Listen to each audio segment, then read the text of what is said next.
Hello and welcome to my channel. Well, I haven't done a lock picking video in a while, so I just thought I'd show you. This is what I'm using on my little scooter. This is an Abus chain. These are hardened chains and everything. I'm also using a Abus 83C SIC. So what this means is it's a number 83 model. CS stands for closed shackle. That's this shackle is guarded against like bolt cutters a little bit better. And IC stands for interchangeable core. This is what's known as an SFIC core, small format interchangeable core.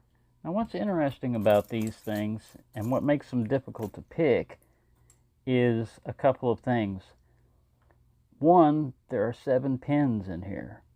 2, there are 2 different shear lines on it. And what I mean by that is, with an SFIC core, you see this C right here? You can have a control key. And what that does, it allows you to pop the whole thing out. That is just controlling this little bar right here that locks behind that lip. It doesn't open the lock, but if you can get a lock to control, you basically can control the lock, because once you pull this out, all it is a matter of turning that lever, you know, down there, turning those 2 posts clockwise, and it'll pop the lock open. So when we're picking these, you never know which shear line you're going to hit. If you look at the bitting on these two, you can see that they're different. The control shear line is lower on a lot of on some of them. So the problem is, if you're trying to pick it open, you never know which shear line you're picking. I mean, when you set a pin, you don't know if you're setting one for control or if you're setting it for opening it, you know, or operator, basically. An operator key, it goes in, it turns all the way, and it pops the key. It won't pull the core out. You can also make master keys and everything else for these. Now, what's the advantage to having something like this? Well, it's pretty easy to change out. You know, if you had a problem, somebody broke in, or you know, the thing was compromised, somebody took a key, didn't return it, you just pop this thing out, and then you can pop a whole nother set, you know, in. You can switch them between this format, that one would fit in this key system.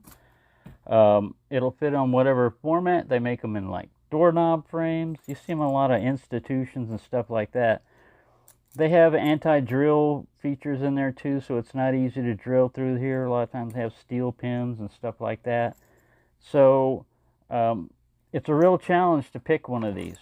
So if you've got something that's set up like this with a hardened chain on it, and the shackle's down like this, and the shackle's, you know, only stick, you know, the chain sticking up, the shackle's pretty much protected. Your only option really is to drill, or use a die cutter or something like that to try to cut through it. Both those make noise. So if you're trying to protect something, you know, in a public place or something like that, this is not bad. Now what I'm going to try to do is I'm going to try to pick this particular one open, because just because, you know, I usually carry 2 keys with me whenever I'm you know, something like a vehicle key or something important. And uh-oh, that one went under control. What do you know? That's a control key. I thought I had 2 separate keys in here, but this is a control key. Uh-oh. Just a sec. So I'll save you wasting 30 minutes of your life, because I attempted to pick that for 30 minutes and got nowhere. So yeah, it's a pretty secure lock, even against picking. Thank you for watching, and have a nice day.